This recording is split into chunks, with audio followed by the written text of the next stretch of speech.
16வது அதிகாரத்திற்கு நம்முடைய வேதத்தை திருப்புவோம்.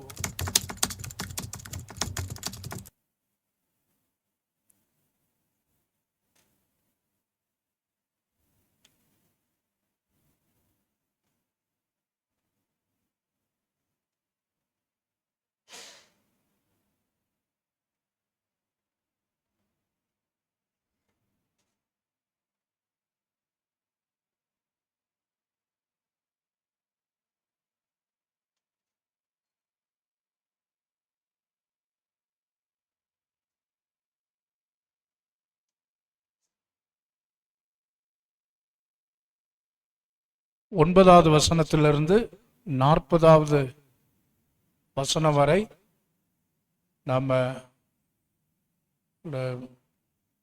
10 பேர் இருக்கிறோம். 3 வசனங்களாக நம்ம வாசிக்க போகிறோம். பீட்டர் பிரதர்ல இருந்தாரும் 3 வசனங்கள். அப்போஸ் நடபடிகள் 16 எடுத்துக்கொள்ளுவோம். 9வது வசனத்திலிருந்து 3 வசனங்களை வரிசையாக நாம் வாசிப்போம்.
நான் வாசித்த இந்த பகுதியில் ஒரு ஒரு நீண்ட பெரிய சம்பவம் நிகழ்ந்திருக்கிறதை நாம் பார்க்கிறோம். அப்போஸ்தலனாகிய பவுலினுடைய வாழ்க்கையில தேவன் அவர் மூலமாய் செய்த பலத்த கிரியைகள்,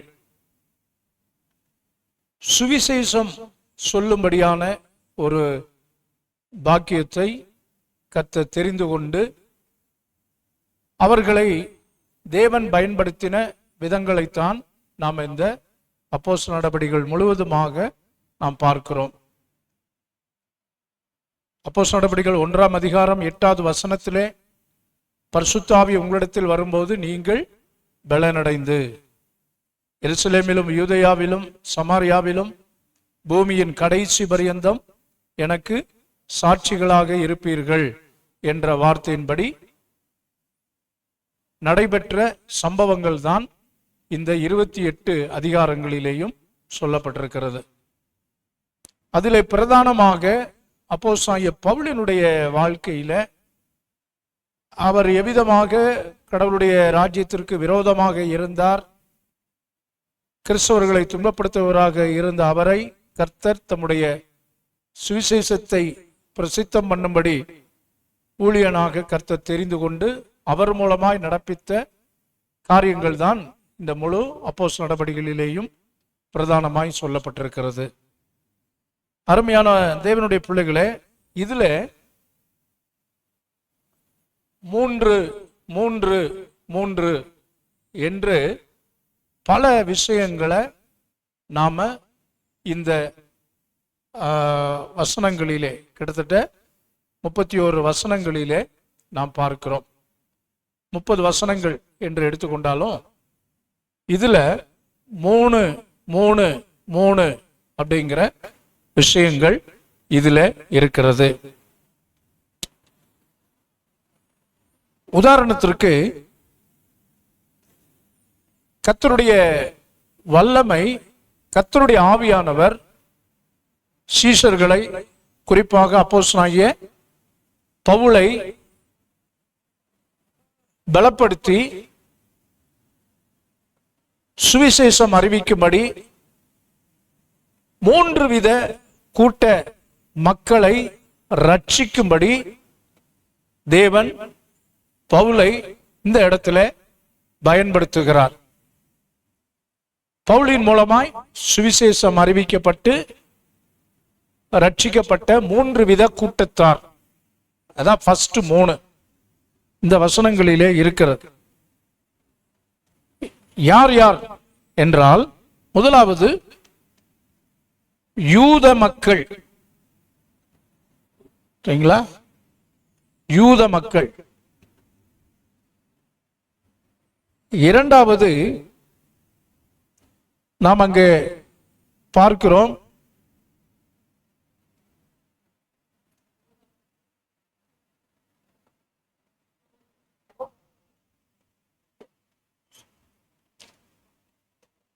அடிமைத்தனத்தில் இருந்தவர்கள், பிசாசின் அடிமைத்தனத்தில் இருந்தவர்கள். முதல்ல யூத மக்கள். அதற்கு உதாரணம் யார் என்றால் லீதியாள்.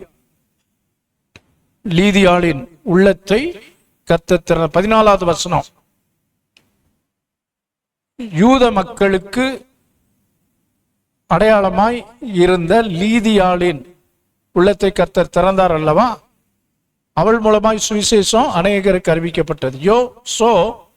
யூத மக்கள் முதலாவது ரட்சிக்கப்படுவதற்கு கர்த்தர் பவுலின் மூலமாய் கிரியை செய்தார். இரண்டாவது,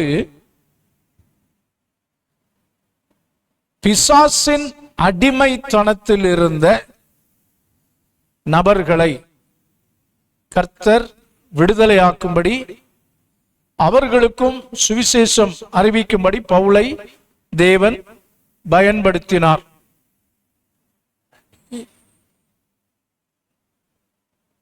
பதினெட்டாவது வசனத்துல அதை குறித்து நாம பார்க்கிறோம். ஒரு வாலிப பிள்ளை பவுலையும் அவரோடு இருந்த சீஷர்களையும் அப்போஸ்தலர்களையும் ஒவ்வொரு நாளும் பின்தொடர்ந்து வந்து இவர்கள் ரட்சிப்பு உன்னதமான தேவனுடைய குமாரர், தேவனுடைய வழியை நமக்கு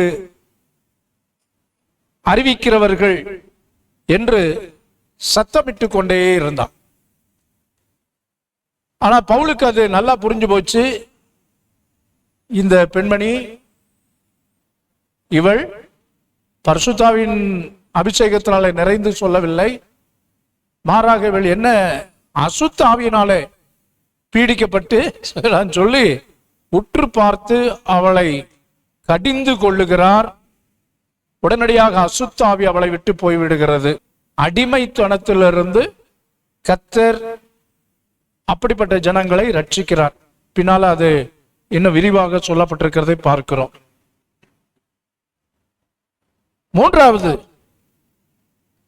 மூன்றாவது எப்படிப்பட்ட ஜனங்கள் என்றால் சிறைச்சாலைக்காரன், அரசாங்க அதிபதிகள், அரசாங்கத்தில் உள்ளவர்கள், ஜெயிலர், பெரிய பெரிய அதிபதிகள், அவர்களையும். அதைத்தான் நாம் இங்கே 31வது வசனத்துல நாம பார்க்கிறோம். 30வது வசனத்துல அவன் கேட்கிறான், ஆண்டவமாரே, ஆண்டவரே இல்ல, ஆண்டவமாரே, தவமணியம்மா, ஆண்டவரே இல்ல, ஆண்டவமாரே, நாங்கள் ரட்சிக்கப்படுவதற்கு என்ன செய்ய வேண்டும்? இந்த சிறைச்சாலைக்காரன் பவுலையும் அவரோடு இருந்த சீஷர்களை பார்த்து கேட்கிறார், ரட்சிக்கப்படுவது யாரு? அதிகாரி. பாருங்க, இப்ப யாரெல்லாம் கர்த்தர் பவுலின் மூலமா 3 பேரை ரட்சிக்கிறாங்க. முதலாவது யாரு? லீதியாள், யூத மார்க்கத்தவர்கள். 2வது பிசாசின் அடிமைத்தனத்தில் இருக்கிறார். 3வது டீ வாங்குறக்கா போறாரு, கொஞ்ச நேரம் கழிச்சு இருக்கிறதே 1-2 பேர் தான். அதில் இப்படி போயிட்டீங்கன்னா கொஞ்சம் டீ கொஞ்சம் லேட்டானாலும் பரவாயில்ல.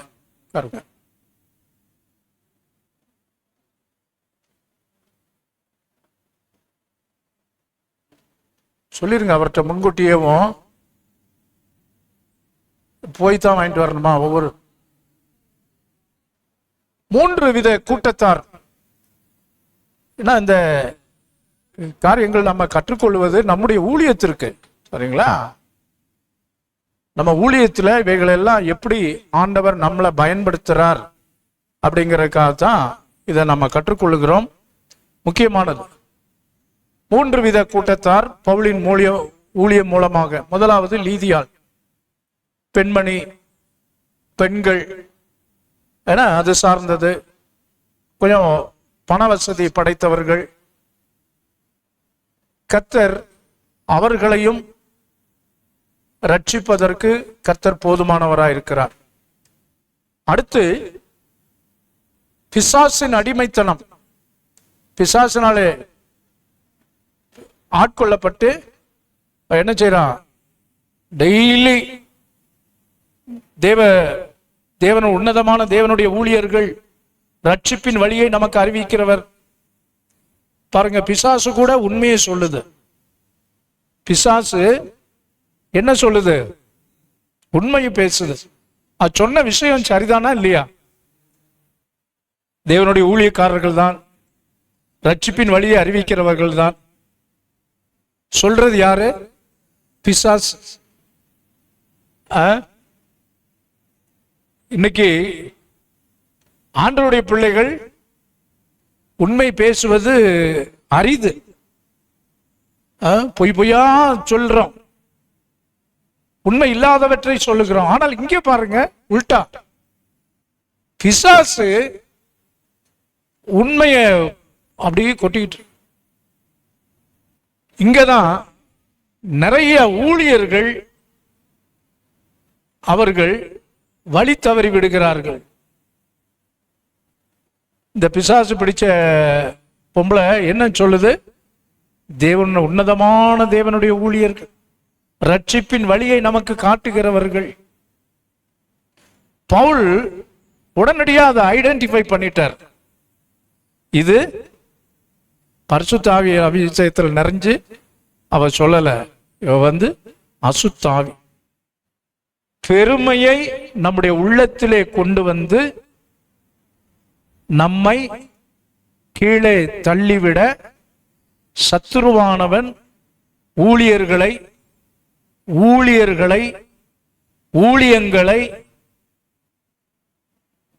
விழத்தள்ள பயன்படுத்துகிற ஒரு கருவி, பாத்திரம். பெண்ணாக இருக்கலாம், பெருமை மிகு வார்த்தைகளாக இருக்கலாம். அதை கேட்ட உடனே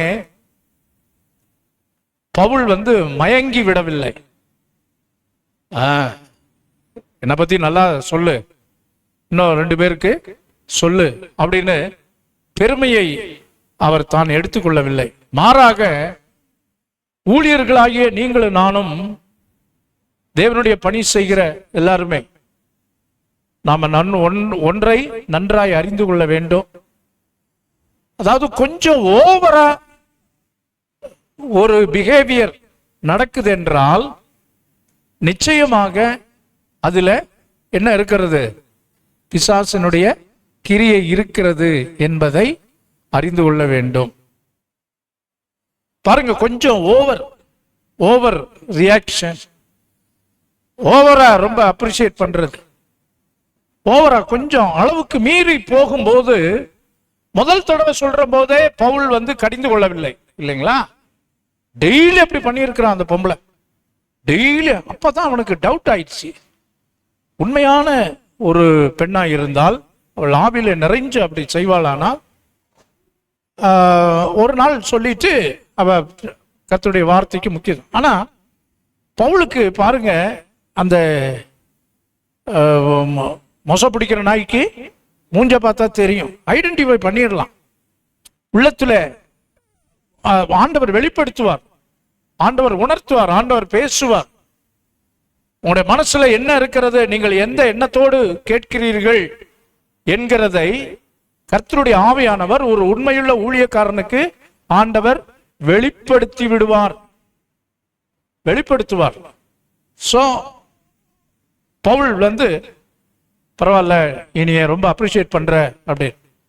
நீங்களும் நானும் அந்த பெருமை மிகு வார்த்தைகள், இப்படித்தான் ஏதேன் தோட்டத்திலே ஆதாம் ஏவாள் அந்த பிசாசனுடைய வார்த்தைகளை அப்படியே கேட்டு மயங்கி தேவர் பிள்ளைகளைப் போல ஆவியர்கள் துணிகரமா இந்த பாவத்தை செய்ய அவளை தூண்டிவிட்டு, அப்பேற்பட்ட மக்களையும் ரட்சிக்க பின்னால அவ உண்மையான ஒரு சுவிசேஷியாக மாறி அவள் பணிவிட கர்த்தருக்கு ஊழியம் செய்தாள் என்று வேத வல்லுநர்கள் சொல்றாங்க. சோ யூத மக்கள், லீதியாளை போன்றவர்கள் ரட்சிக்கப்பட்டார்கள்.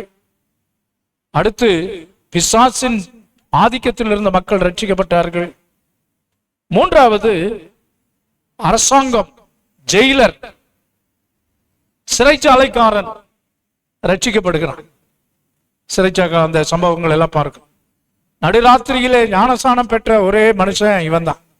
இவன் வீட்டார் பாருங்க எவ்வளவு குயிக்கா நடக்குதுன்னு. நடுராத்திரியிலே பவுலும் சீலாவும் ஜெபம் பண்ணி பாடி தேவனை துதித்து கொண்டிருக்கிற போது சிறைச்சாலை கதவுகள் திறக்கிறது, பூமி அதிர்கிறது, கட்டுகள் எல்லாம் கலன்று விழுகிறது. அப்பொழுது கைதிகள் எல்லாரும் ஓடி போயிருப்பார்களோ என்று எண்ணி சிறைச்சாலை அதிபதி தன்னை தற்கொலை செய்து கொள்ளும்படி முயற்சிக்கிறான்.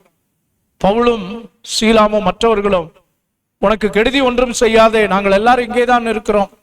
அந்த ஒரு வார்த்தை அவ்வளவு நேரம் அவங்க பாடி துதித்து கர்த்தரன் அவனுக்குள்ளே ஒரு பெரிய மாற்றத்தை என்பன. அவர்களை வெளியே அழைத்து கொண்டு வந்து கேட்கிறான், நான் உள்ளே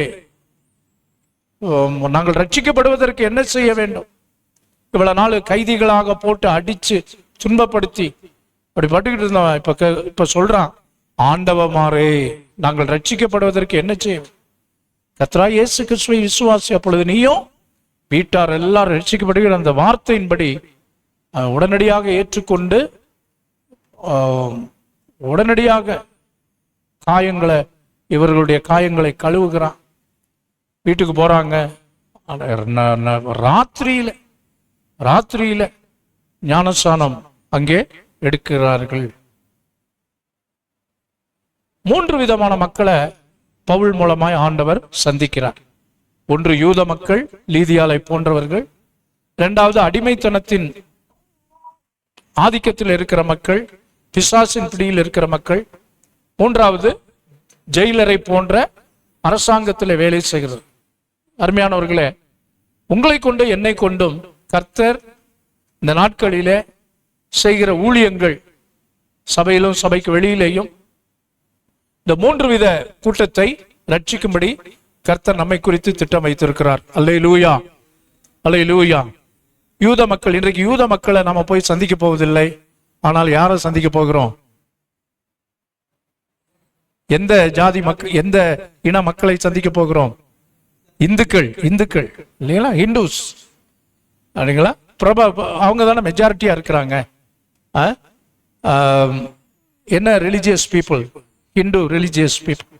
இந்துக்களை ரட்சிக்க ஆண்டவர் நம்ம பயன்படுத்துவார். அடுத்து அடிமைத்தனத்தில் இருக்கிறவர்கள், பிசாசின் கட்டுகளில் இருக்கிறவர்கள், பிசாசின் ஆதிக்கத்தில் இருக்கிறவர்கள், கட்டுகளோடு பாரங்களோடு இருக்கிற மக்கள் ஒவ்வொருவரையும் ரட்சிக்கும்படி கர்த்தர் நம்மை தெரிந்து கொண்டிருக்கிறார்.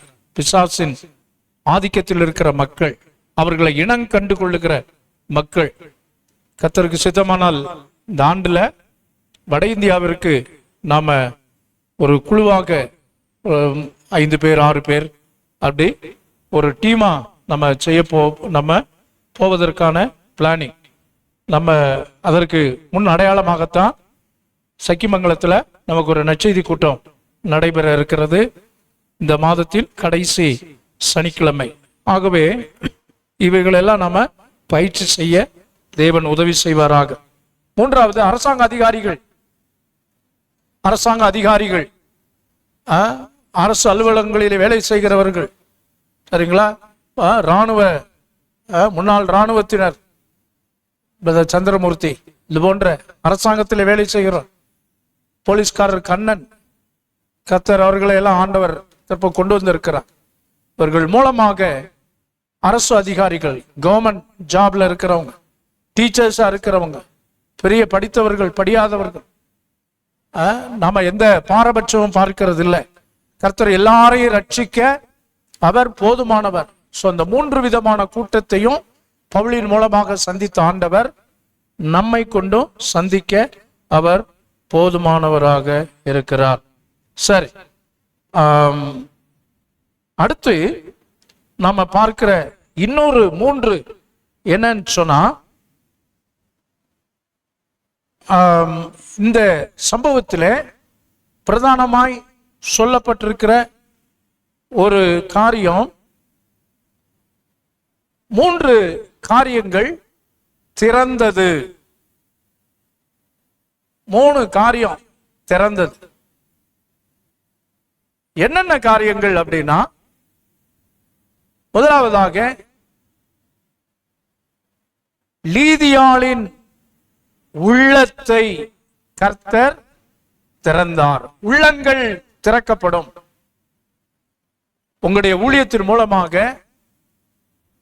உள்ளங்கள், இருதயம் திறக்கப்படும். கல்லான, செவிகொடாத இதயங்கள் திறக்கப்படும். லீதியாள் பாருங்க, ரத்தாம்பரம் விற்கிறவள், கணம் பொருந்தின ஸ்திரீ, பவுல் சொல்லியவைகளை கேட்டுக்கொண்டிருந்தார். கர்த்தர் பாருங்க உள்ளத்தை திறந்துட்டார். கடினமான இருதயம் என்று நாம் சிலரை எண்ணி வைத்திருப்போம். இதெல்லாம் என்னத்தை திருந்த போகுது, இது கர்த்தருடைய சமூகத்திற்கே லாயக்கில்லாத ஒன்று, இதெல்லாம் என்னைக்கு திருந்தி வரப்போகுதோ, இவரெல்லாம் ரட்சிக்கப்பட முடியுமா அப்படின்னு சொல்லி நாம சந்தேக கண்ணோட்டத்தோடு பார்க்கிற மக்களையும் கர்த்தர் ரட்சித்து ஆண்டவர் கொண்டு வர அவர் போதுமானவர். அல்லேலூயா. ஆகவே நாம ஒரு நாளும் நம்முடைய ஊழியங்களிலே நாம சோர்ந்து போய் விடக்கூடாது. தொடர்ந்தேர்ச்சியாய் கண்டினியூவா ஜெபம். உள்ளங்கள் திறக்கப்படும். இரண்டாவது, கதவுகள் திறக்கப்படும். கதவுகள் திறக்கும் அல்லது திறக்கப்படும். சிறைச்சாலை கதவுகள் திறவுண்டது இல்லையா? சிறைச்சாலை கதவு, இருதயம் திறவுண்டது 14வது வசனத்துல. அடுத்து நம்ம அங்கே பார்க்கிறோம் 26வது வசனத்துல, பூமி மிகவும் அதிர்ந்தது, உடனே கதவுகள் எல்லாம் திறவுண்டது. அருமையானவர்களே, எந்தெந்த கதவுகள் எல்லாம் அடைக்கப்பட்டிருக்கிறதோ அந்த கதவுகள் எல்லாம் இந்த வருஷத்துல ஆண்டவர் நம்முடைய ஊழியத்துல கதவுகளை திறப்பார். வீட்டின் கதவுகள், உள்ளத்தின் கதவுகள், செவிகள் திறக்கப்படும். கர்த்தர் மகிமையான கிரியைகளை கர்த்தர் நம்முடைய ஊழியத்தின் மூலமாக அவர் செய்வதற்கு ஆண்டவர் எந்தெந்த கதவெல்லாம் அடைச்சிருக்கிறதோ, க்ளோஸ் பண்ணப்பட்டிருக்கிற ஆசீர்வாதத்தின் கதவுகள் திறக்குங்க. தேவனுடைய பணியை மாத்திரம் நம்ம இதெல்லாம் செய்வதற்கு பவுலினுடைய 3 காரியங்கள் அடுத்து நம்ம பார்க்க போறோம். 3 வித கூட்டம் ரட்சிக்கப்பட்டது. 3 விதமான கதவுகள்ல இப்ப எத்தனை கதவு பார்த்திருக்கிறோம்? முதல்ல உள்ளம் என்னும் கதவு, இரண்டாவது சிறைச்சாலை கதவு, மூன்றாவது என்னது அங்கே திறவுண்டது என்றால்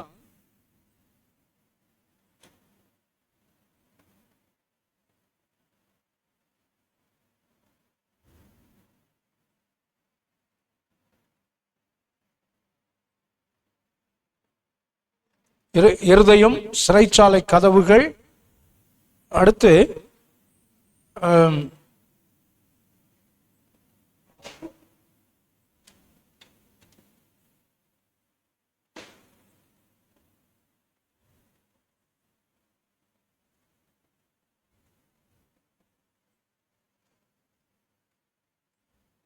இருபத்தி 34வது வசனத்துல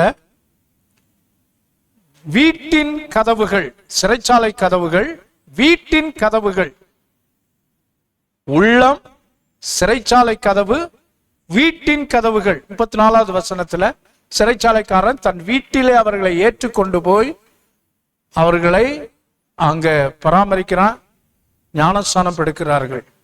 ஞானஸ்நானம் எடுக்கும்படியான குடும்பங்களின் கதவுகள் திறக்கப்படும். இந்த வருஷத்துல நீ வரும் நாட்களிலே ஞானஸ்நான ஆராதனைகள் மாதந்தோறும் நடைபெற ஆண்டவர் நமக்கு அருள் செய்வார்.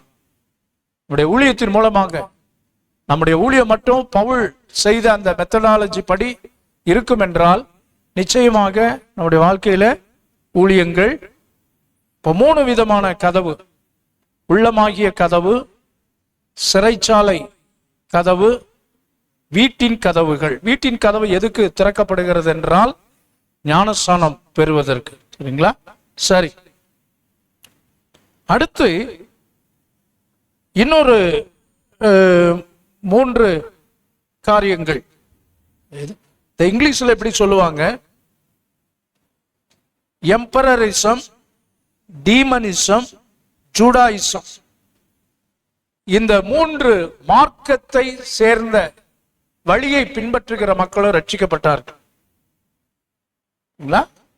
அடுத்து திறக்கப்பட்ட 3 விஷயங்கள்: உள்ளம், சிறைச்சாலை என்னும் கதவு, வீடுகள் என்னும் கதவு. சரிங்களா? அடுத்து என்ன அப்படின்னு சொன்னா, பவுலினுடைய ஊழிய முறைகள் என்ன? இந்த காரியங்கள் எல்லாம் செய்யும்படி பவுலுக்கு தேவன் எவ்விதமாய் உதவி செய்தார், பவுலினிடத்தில் காணப்பட்ட காரியங்கள் என்ன அப்படின்னு சொல்லி பார்ப்போமானால், நாம முதலாவது பார்க்கிறோம் தரிசனம். தரிசனம், விஷன். பாருங்க, அங்கே 9வது வசனத்தை பார்க்கிறோம். 9வது வசனம் வாசிங்க ஒருத்தர்.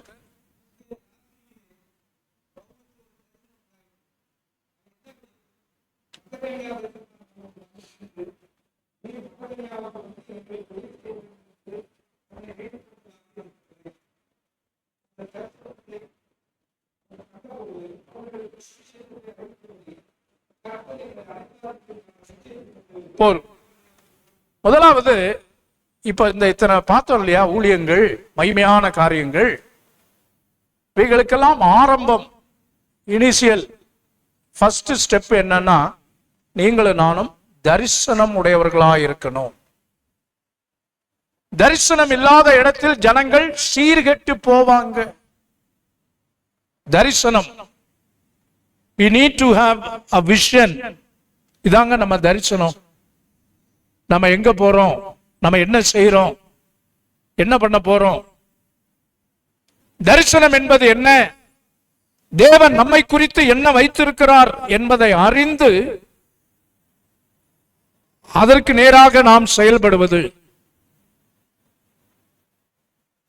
ஊருக்கு போறீங்க, பஸ் ஸ்டாப்ல போய் நிக்கிறீங்க, டவுன் பஸ் வருது, எதை நாம பார்ப்போம்?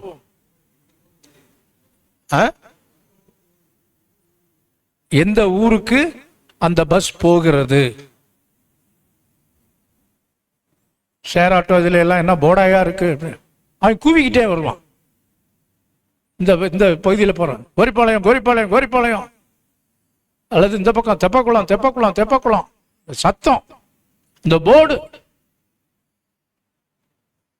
அப்ப போர்டே இல்லாத பஸ், அதுல நம்ம ஏறுவோமா? ஏற மாட்டோம். ஒருவேளை அது எங்க போறதா இருக்கும்? டெப்போவுக்கு போகும், ஷெட்டுக்கு போகும், ரிப்பேருக்கு போகும், அது டியூட்டி முடிஞ்சு போகும்.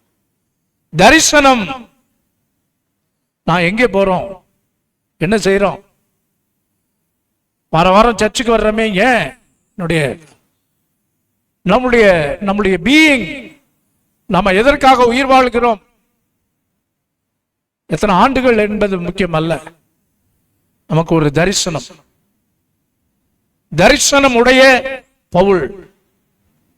தரிசனம் இருக்கும். நம்ம எல்லாருக்கும் ஒரு ஆசை, விருப்பம், சரிங்களா? அம்பிஷன் என்று சொல்லுவார். அம்பிஷன். அப்துல் கலாம் ஐயா அதைத்தான் ரொம்ப சொல்லுவார். என்ன செய்யணும்? ஒரு லட்சியம், கனவு, கனவு காணும், ட்ரீம் பிக். அது மோட்டிவேஷனல், அப்படி எல்லாம் அப்படி போயிடுவாங்க. ஆனால் பிரியமானவர்களே, தரிசனம், தரிசனம் உடைய ஏசாயாவுக்கு அன்றைக்கு ஒரு தரிசனம் கண்டார். ஆண்டவர் உயரமும் உன்னதமான சிங்காசனத்திலே அங்கே வீற்றிருக்க கண்டேன். சத்தம் வருது, யாரை நான் அனுப்புவேன்? ஆண்டவரை இதோ நான். பாருங்க, தரிசனத்தை பார்த்த உடனே வட இந்தியாவை குறித்த தரிசனம். இப்போ நம்ம மனோஜ், பைபிள் காலேஜில் இருக்கிற மனோஜ் ஃபோன் பண்ணார். இந்த மாதிரி இந்த சம்மர் மினிஸ்ட்ரிக்கு நார்த் இந்தியா அல்லது தமிழ்நாடு, நான் எங்கே போகணும் பாஸ்டர்? நார்த் இந்தியா போகணுன்னா 13,000 ரூபாய், லோக்கல் தமிழ்நாட்டுக்குள்ளேயே மிஷனரி இந்த சம்மர் மினிஸ்ட்ரி போகணுன்னா 7,000 ரூபாய். நான் எங்கே போக? நார்த் இந்தியா போகணுன்னா 13,000 ரூபா கொடுக்கணும். லோக்கல் தமிழ்நாட்டுக்குள்ளேயே எங்கேயாவது போங்க அப்படின்னா 7,000 ரூபா கொடுக்கணும். நான் சொன்னேன், ஐயா 13,000 ரூபா கொடுக்குறேன், நீ எங்க போ? வட இந்தியாவுக்கு போ, போய் பாரு, தரிசனம் பாரு, அங்க போய் ஜனங்களுடைய நிலைமைகள், காரியங்கள் எல்லாம் பாரு. ஸோ குண்டுச்சட்டிக்குள்ளேயே குதிரையை ஓட்டிக்கிட்டு கோமதிபுரத்துக்குள்ளேயே சுத்தாது. இடம் தரிசனம், கண்களை ஏறெடுத்து பார். சரிங்களா சார்? அந்த 13,000 ரூபா நம்ம தான் கொடுக்கணும். சரியா? ரெடியா இருங்க சார். காசு வாங்குறதுக்காகவே நம்முடைய எண்ணம் தரிசனம். ஆண்டவர் தேவைகள் எல்லாம் ஆண்டவர் அவ்வப்போது சந்திக்கிறார். கர்த்தர் சந்திப்பார். இது வரைக்கும் 55,000 ரூபாய் ஃபீஸ் கட்டி இருக்கிறோம். சரிங்களா? கர்த்தருக்கே மகிமை உண்டாகட்டும். ஒவ்வொரு தேவைகளையும் ஆண்டவர் சந்திக்கிறார். தரிசனம்.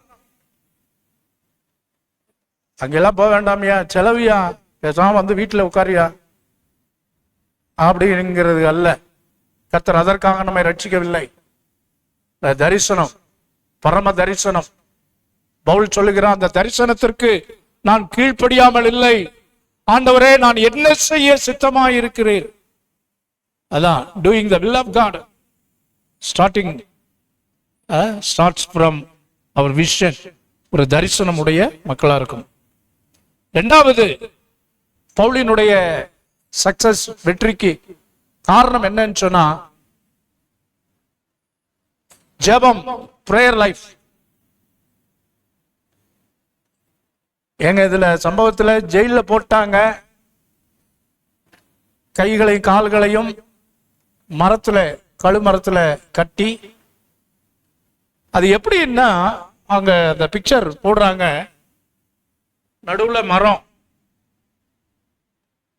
உட்காந்து, தொழு மரம், காலை இப்படி நீட்டி கையை அப்படி வச்சு நடு இப்படி மரம் அப்படி கட்டி போட்டிருப்பாங்களாம். காலெல்லாம் அசைக்க முடியாது, கையை அசைக்க முடியாது. மரத்துல அப்படி கட்டி போட்டிருக்கிறாங்க.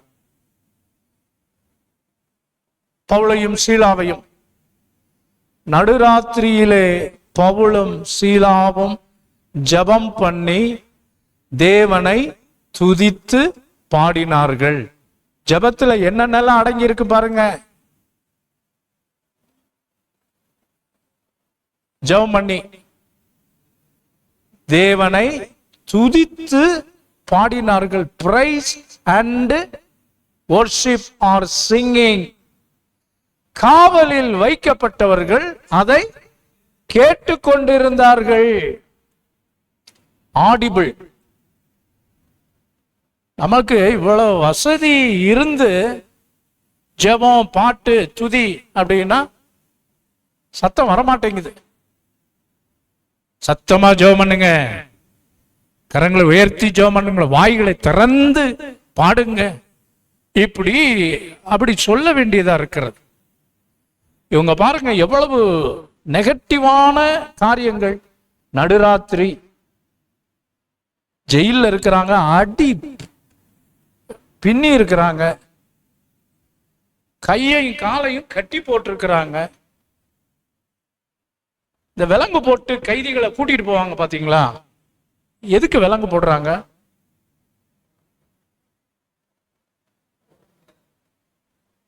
ஆமா, அதாவது ஓட முடியாது, ஒரு ஃப்ரீனஸ் இருக்காது.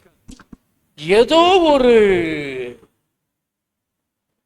ஒரு கட்டு, அந்த கை கட்டினதோட என்ன செய்ய முடியாது, ஓட முடியாது, அவங்களால எதுவுமே செய்ய முடியாதுங்க. ஆனா அந்த ஜெயில் ரோடு இருக்கு பாருங்க, அங்க பாத்தீங்கன்னா ரொம்ப ஸ்டைலா நடந்து போவாங்க. ஏன்னா அது பழக்கப்பட்டு போச்சா. அந்த கைதிகளை அந்த விலங்க போட்டு போலீஸ் துப்பாக்கியோட கூட்டிட்டு போவாங்க. சில பேர் அதோட தம் அடிச்சுட்டு போறவங்க உண்டு, ரொம்ப ஸ்டைலா அப்படியெல்லாம் போறவங்க எல்லாம் உண்டு. இந்த கை விலங்கு என்பது பாரு, கை விலங்கே நமக்கு அவ்வளவு சிக்கலா இருக்குன்னா, இத தொழு மரத்துல கையையும் காலையும் கட்டி போட்டிருக்கிறாங்க. எப்படிங்க பாடுறதுக்கு மனசு வரும்? இந்த சூழ்நிலைகள் எல்லாம் மறந்து கர்த்தர் செய்ய போகிற காரியங்களுக்கா, நம்மளை அடிச்சுட்டாங்களே, இப்படி எல்லாம் பண்ணிட்டாங்களே அப்படிங்கிறது இல்லை. இப்ப பாருங்க, வாட்ஸ்அப்ல வந்திருக்கிறது உண்மை. பீகார்லயா சத்தீஸ்கர்ல எதுன்னு தெரியல, ஒரு ஊழியக்காரரை இந்த இவங்க தான், இந்த கோஷ்டிகள், பிஜேபி, ஆர்எஸ்எஸ், இவங்கெல்லாம் இந்து கிறிஸ்தவ மத விரோதிகள் அந்த மனுஷனை பிடிச்சி இந்து கோயிலுக்குள்ள கூட்டிட்டு போய் பட்டைய தடவி வாயில மாட்டு சாணத்தை திணிச்சு அவங்க நாமத்தை சொல்ல சொல்லி அவ்வளவு துன்பப்படுத்தி இருக்கிறாங்க. அறிவிலிகள் மனிதாபிமானமற்ற ஜென்மங்கள். சரிங்களா? அதுல என்னத்தை அவன் கணவர் தன்னுடைய மிருகத்தனத்தை வெளிப்படுத்துகிறார். ஆனால் பாருங்க, பவுலும் சீலாவும்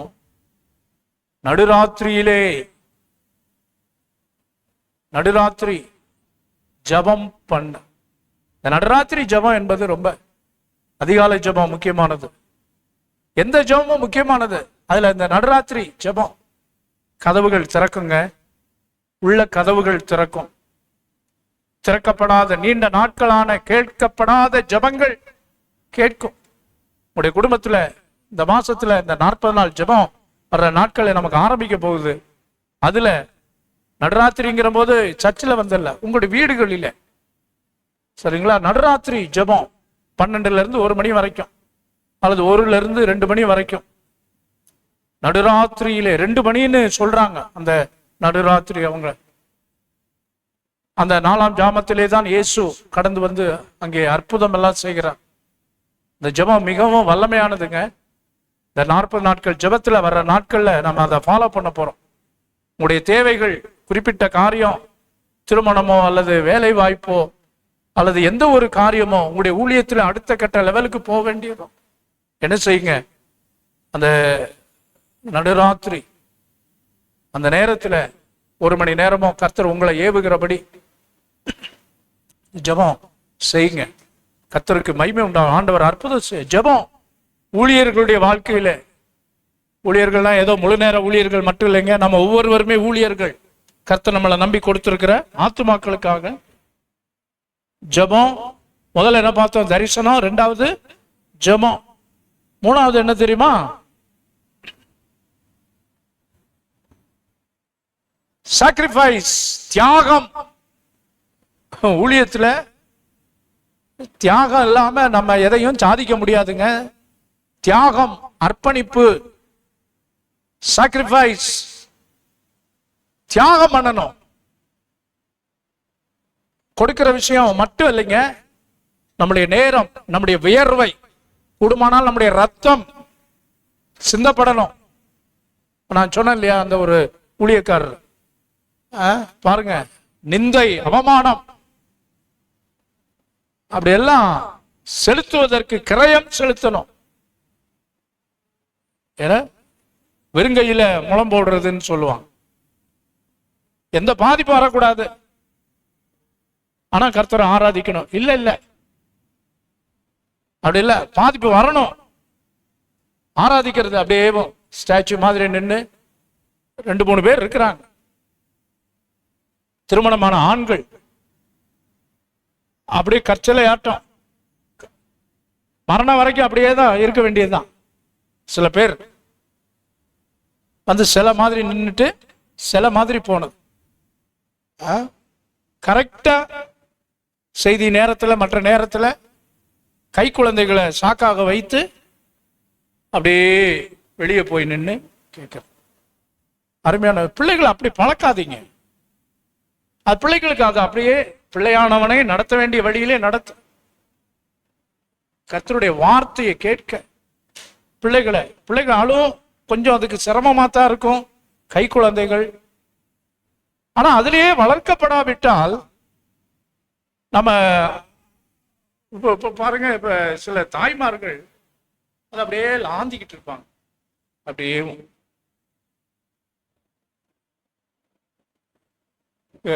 கோயம்புத்தூர்ல சுஜி வீட்டுக்கு பக்கத்துல ஒரு ஏர் கண்டிஷன் சர்ச் இருக்கு. சுஜி வீட்டுக்கு அடுத்த வீடு.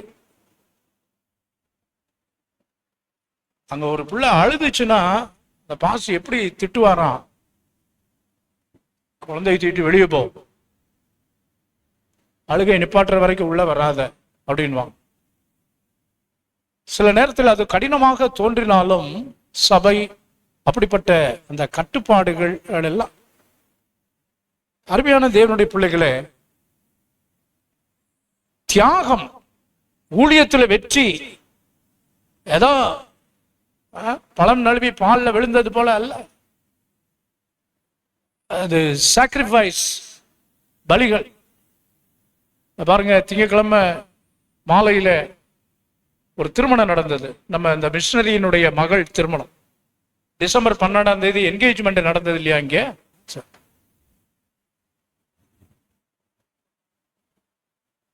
அடுத்து என்ன அப்படின்னா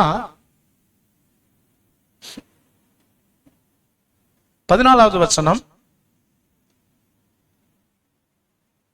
போங்கள், கோ, போங்கள். 14வது வசனம் வாசிப்போம்.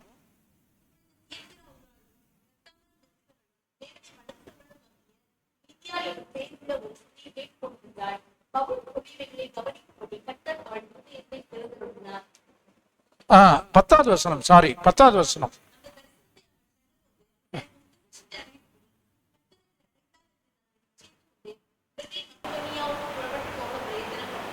புறப்பட்டு போக பிரயத்தனம், முயற்சி செய்து போங்க.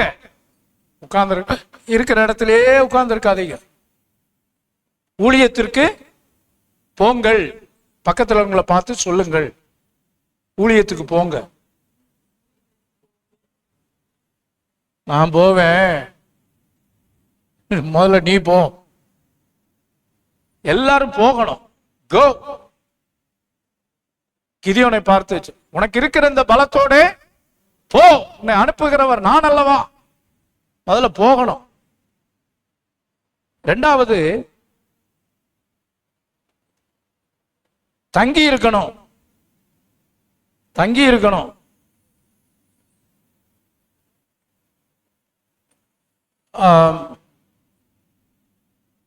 பதினெட்டாவது வசனம், சாரி 15வது வசனம்.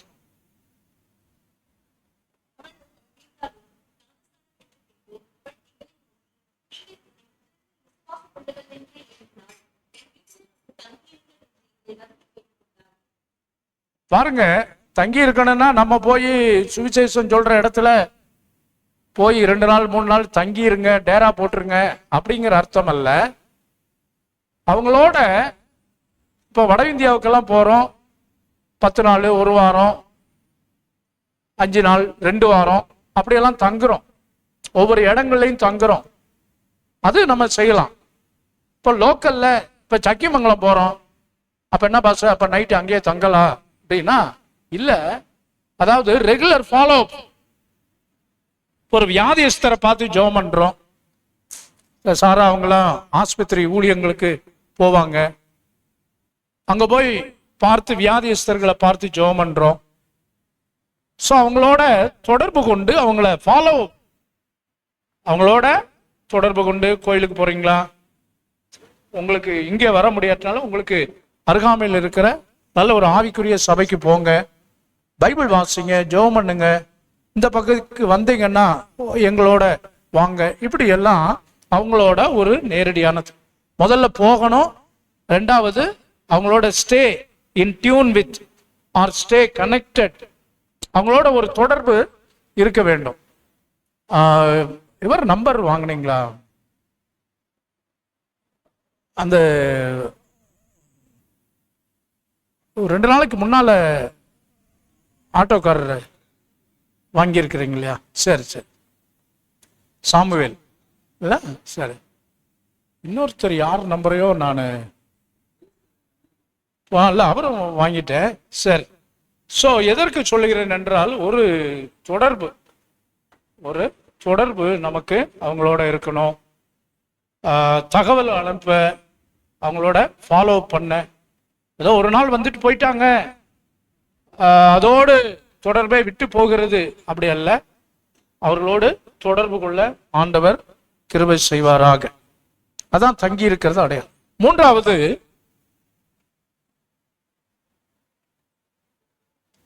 உபதேசம் பண்ணுங்கள். டீச்சிங்.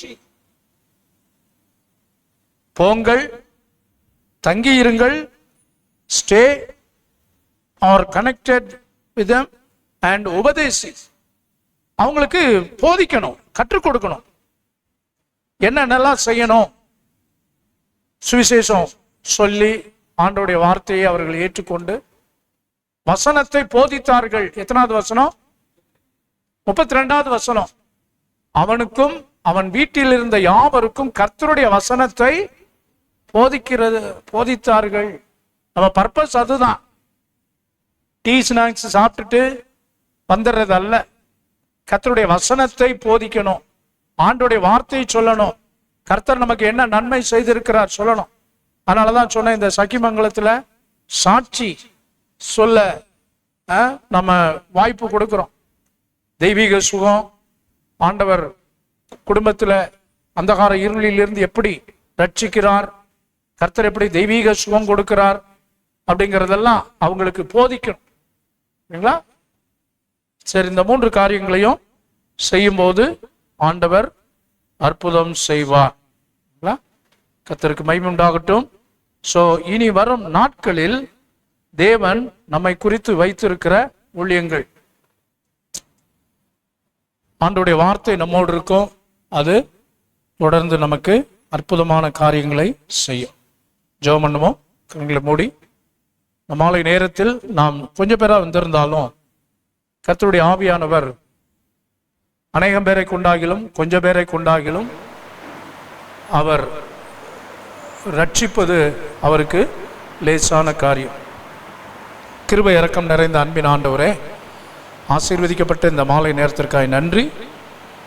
இப்போதும் தேவ சமூகத்தில் வந்திருக்கிற தம்முடைய பிள்ளைகளை நம்முடைய அன்பின் கரங்களில் அர்ப்பணிக்கிறோம். கர்த்தருடைய கிருபையின் கரம் இந்த வருஷத்துல எங்க சபையின் மூலமாக சபையிலும் சபைக்கு வெளியிலேயும் வெளிமாநிலங்கள், வட இந்தியா மற்றும் வெளிநாடுகளிலே கர்த்தர் வைத்திருக்கிற ஊழியங்களிலே நாங்கள் கைக்கொள்ள வேண்டிய பிரதானமான காரியங்கள் என்ன என்பதை நாங்கள் தியானிக்க அப்போஸ்தலர் நடவடிக்கைகளிலிருந்து எங்களுக்கு உதவி செய்தீர். இவைகளை கைக்கொண்டு அதன்படி வாழ எங்களுக்கு கிருபை செய்யுங்க. இந்த நேரம் எடுத்து இந்த வார்த்தைகளை முக்கியப்படுத்தி வந்திருக்கிற தேவ பிள்ளைகள் ஒவ்வொருவரையும் கர்த்தர் ஆசீர்வதிங்க.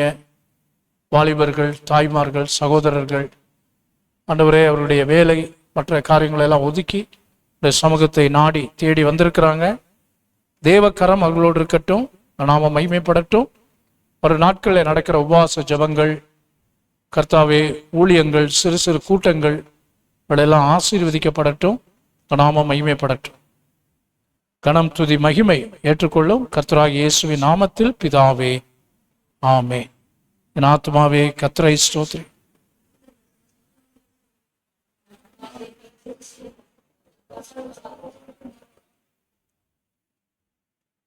நம்முடைய கர்த்தராகிய இயேசு கிறிஸ்துவின் கிருபை, பிதாவாகிய தேவனுடைய அன்பு, பரிசுத்த ஆவியானவரின் அந்யோன்ய ஐக்கியம், சந்தோஷம், சமாதானம் நம் அனைவரோடும் தேவனுடைய பிள்ளைகள் யாவரோடும் அவருடைய வருகை பிறந்தும் இருப்பதாக.